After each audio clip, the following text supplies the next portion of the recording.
بسم الله الرحمن الرحيم.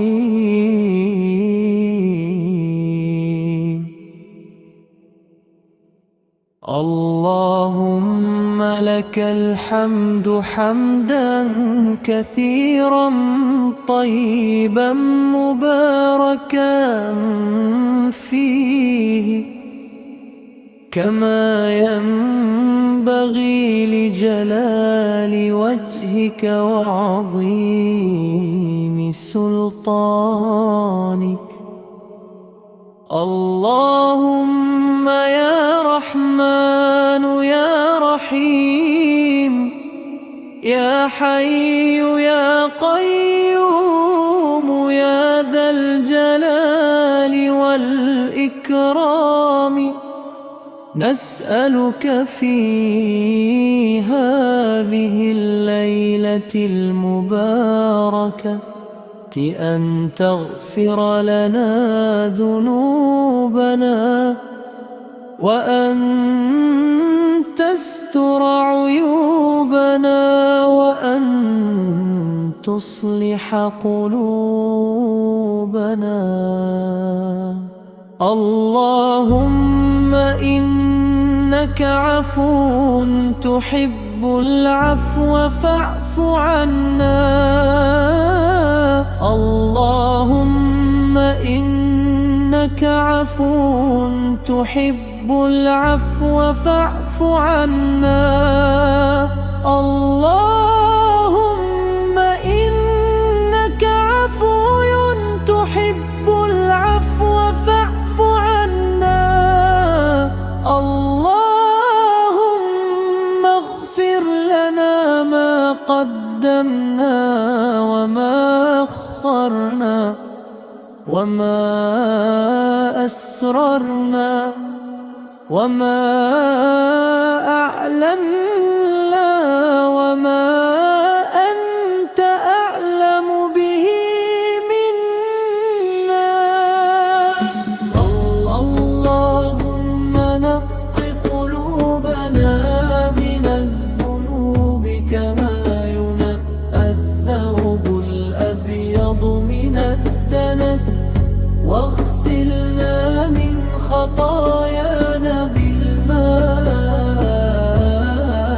والثلج والبرد.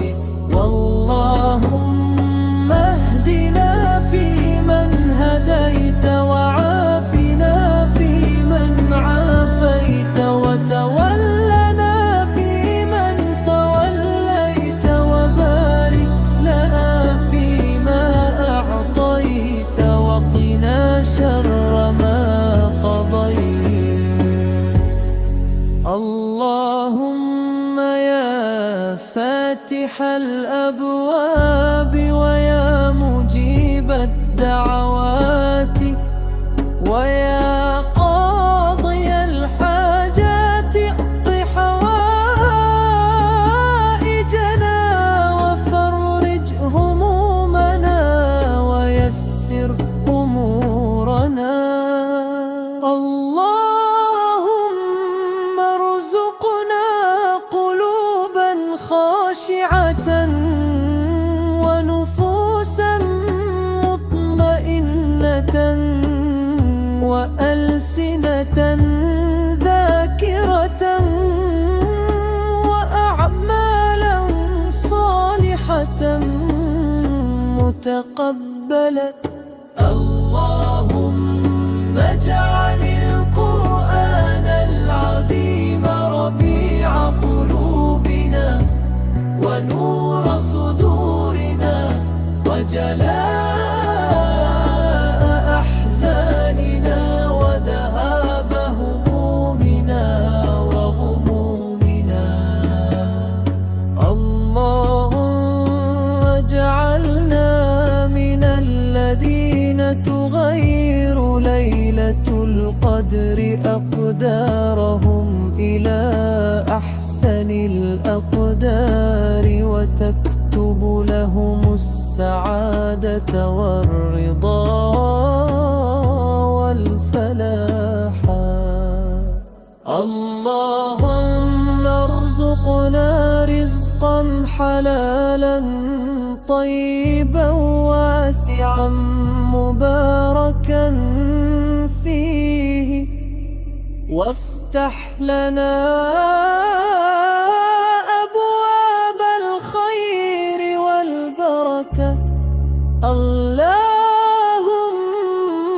اشف مرضانا ومرضى المسلمين، وارحم موتانا وموتى المسلمين، واغفر لنا ولوالدينا ولمن له حمد علينا. اللهم اصلح لنا ديننا النبي وعصمة نذرنا، وأصلح لنا دنيانا التي فيها معاشنا، وأصلح لنا آخرتنا التي فيها معادنا. اللهم اجعل الحياة زيادة لنا في كل خير، واجعل الموت غامة لنا من كل شر. اللهم اجعلنا من عتقائك من النار، ومن الفائزين بالجنة، ومن الذين قبلت صيامهم وبلا